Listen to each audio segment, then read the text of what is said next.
Why you can't remember last Tuesday, why modern life feels empty. Try to remember last Tuesday.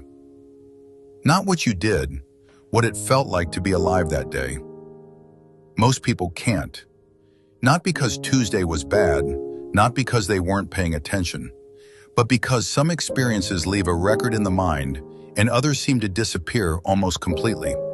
Which raises a strange question. What if the feeling people call emptiness isn't the absence of meaning, but the feeling of living through days that leave almost no trace behind? There's a popular explanation for that feeling, that we're addicted to our phones, that dopamine has rewired us, that something is missing from modern life that used to give it meaning. None of that is wrong, exactly, but none of it explains why an entire day can disappear from your memory as if it never happened.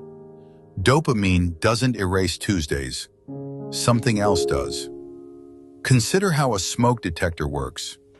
It isn't built to notice smoke. It's built to notice a change in the air, smoke where there wasn't smoke a second ago. A room that's permanently slightly smoky, the detector goes quiet. Not because the smoke is gone, because there's nothing left to compare it to. Your mind runs a quieter version of the same system. It isn't primarily built to register how good or bad something is. It's constantly comparing what's happening now to what happened just a moment before. The same warm shower can feel like nothing on an ordinary day, and like the best thing that's happened to you all week after 20 minutes out in the cold. Same water, same temperature. What changed was the gap.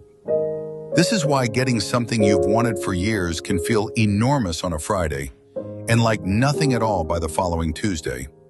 The job, the apartment, the trip you'd been saving for since you were 22. For a few hours, it's everything you imagined. Then it's just there, part of the furniture of your life. Not because it stopped being good, because the gap between before and after closed, and your mind went quiet again. Here's the part that's easy to miss. That gap wasn't only producing a feeling, it was producing a record. Think about the days that are still vivid to you.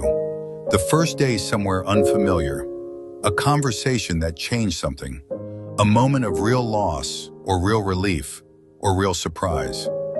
Every one of those days had a before and an after that looked nothing like the before.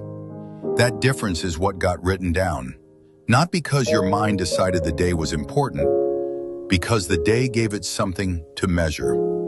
A day with very little contrast gives the mind far less reason to mark the experience as worth keeping. And many of those days quietly fade. Most weeks don't feel repetitive while you're living them.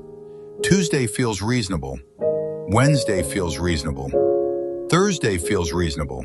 Nothing seems wrong in the moment. But when one day resembles the next closely enough, the mind starts treating them as variations of the same experience, instead of separate ones. Not stored individually, folded together. A month goes by, then 3. And when you try to look back, there's almost nothing distinct to look at. Not because nothing happened, because it happened in a form too similar to everything around it to be kept separately. This is closer to what people mean when they say life feels empty. Not that nothing good is happening, but that very little of it is being recorded as having happened at all. You can be comfortable, safe, entertained, and busy, and still feel like you weren't entirely present in your own life. Because in a sense, you weren't. Not you, exactly, the part of you that keeps the record. It isn't that comfort is bad. It's that comfort, when it's constant, removes the only thing the mind uses to mark time. The temperature barely changes. The food arrives before real hunger sets in. The silence gets filled before it becomes uncomfortable. Every rough edge that used to separate one moment from the next has been sanded down, which means every day starts to resemble every other day. Not because the days are bad, because they're similar enough that the mind stops telling them apart. And this explains something else. Why some people start chasing bigger experiences, more extreme trips, constant change, new cities, new jobs, Knew everything, almost restlessly. It can look like ambition. Sometimes it looks like running. But underneath, it's often something quieter. An attempt to give the mind something to file. A before and after big enough that it can't be folded into everything else.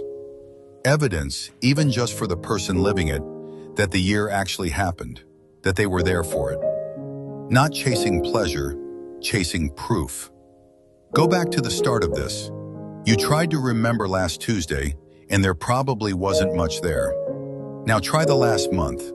Which days are actually still there when you close your eyes? Not the ones you can prove happened from a calendar or a photo, the ones that are just present. And notice what made those days different from the ones around them. Not better necessarily, just different. A before and an after. That's not nostalgia. That's your mind showing you exactly what it needs in order to feel like you were there. This content is based on established psychology and behavioral research. It is not clinical advice. If you are struggling, please seek support from a qualified professional. Could you actually remember last Tuesday? And if not, what's the most recent day you can remember in detail? Leave it in the comments. Quiet patterns.